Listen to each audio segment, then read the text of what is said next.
नमस्कार। कभी सोचा है कि अगर जन्म से लेकर जीवन के हर बड़े पड़ाव को एक गहरे मकसद के साथ, एक योजना के साथ जिया जाए तो कैसा हो?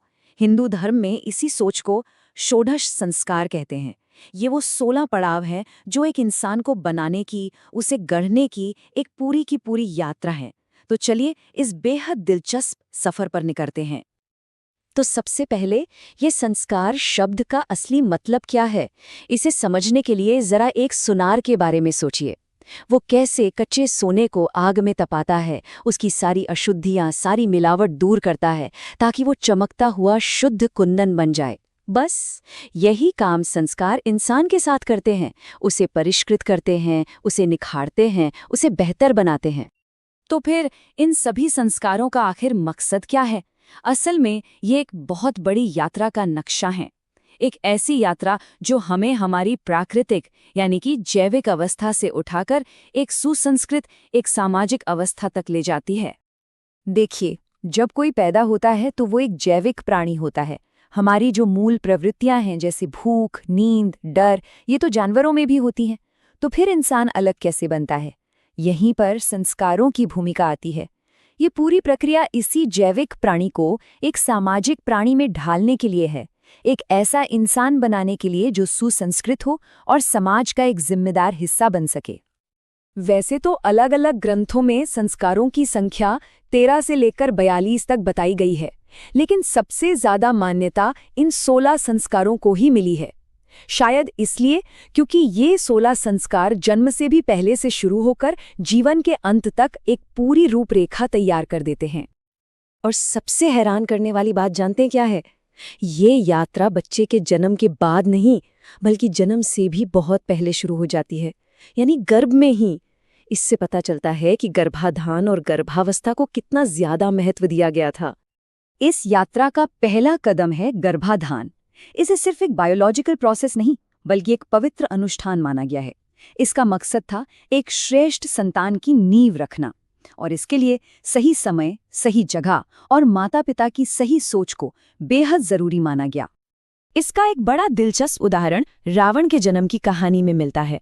जब उसकी मां ने शाम के अशुभ समय में गर्भाधान के लिए जिद की, तो उन्हें चेतावनी दी गई कि उनका बेटा दुनिया का सबसे शक्तिशाली तो होगा, लेकिन उसकी सोच और आदतें राक्षसी होंगी। ये कहानी बताती है कि उस समय और मानसिकता का असर कितना गहरा हो सकता है।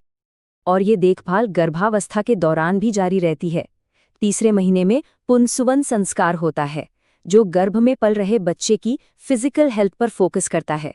और फिर 7वें महीने में होता है सीमंतोन्नयन संस्कार, जो माँ और बच्चे दोनों को नेगेटिविटी से बचाने और एक सुरक्षित जन्म की प्रार्थना के लिए किया जाता है।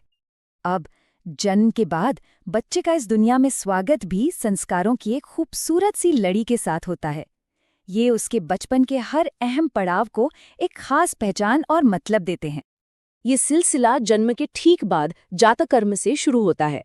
इसमें पिता शहद से बच्चे की जीभ पर ओम लिखते हैं, एक मीठे और सार्थक जीवन की कामना। 10वें दिन नामकरण से बच्चे को उसकी पहचान मिलती है। 6ठे महीने में अन्नप्राशन में वो पहली बार अनाज का स्वाद चखता है। और फिर चूड़ाकरण यानी पहला मुंडन और कर्णवेद यानी कान छिदवाना, इन सभी को स्वास्थ्य और आध्यात्मिक विकास के लिए जरूरी माना गया है। बचपन के इन संस्कारों के बाद जीवन का सबसे बड़ा मोड़ आता है। ये वो दौर है जब एक इंसान अपनी औपचारिक शिक्षा की दुनिया में कदम रखता है और अपनी सामाजिक और आध्यात्मिक जिम्मेदारियों को समझने की तैयारी शुरू करता है। यहीं पर होता है यज्ञोपवीत संस्कार, जिसे हम आम भाषा में जनेऊ भी कहते हैं। यह सिर्फ एक रस्म नहीं है, इसे व्यक्ति का दूसरा जन्म माना गया है, क्योंकि यही वो पल है जब वो एक विद्यार्थी बनता है और गुरुकुल जाकर ज्ञान हासिल करने का अधिकारी बनता है। यज्ञोपवीत में पहने जाने वाले वो 3 धागे सिर्फ धागे नहीं हैं, वो 3 सबसे बड़ी जिम्मेदारियों का प्रतीक हैं, जिन्हें एक विद्यार्थी जीवन भर निभाने का संकल्प लेता है। आखिर क्या है ये 3 जिम्मेदारियां? ये 3 धागे 3 पवित्र ऋणों की याद दिलाते हैं। पहला, माता पिता का पितृ ऋण, दूसरा प्रकृति का देव ऋण, और तीसरा गुरुओं का ऋषि ऋण।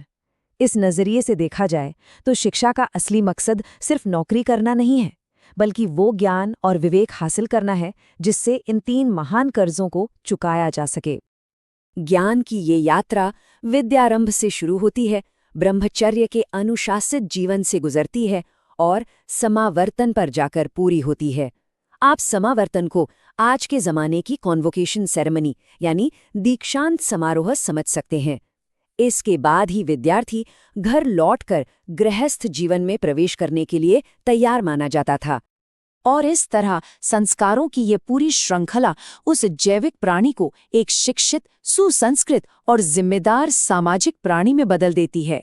एक ऐसा व्यक्ति जो अब परिवार और समाज के प्रति अपने कर्तव्य निभाने के लिए पूरी तरह से तैयार है। तो आखिर में ये सवाल सोचना जरूरी है कि आज की इस आधुनिक दुनिया में हम बचपन से एक जिम्मेदार वयस्क बनने तक के इस सफर को कैसे देखते हैं। हमारी अपनी जिंदगी में वो कौन से औपचारिक या अनौपचारिक संस्कार हैं जो हमें घड़ते हैं। वीडियो पसंद आए तो साइकोजीनियस चैनल को सब्सक्राइब जरूर करें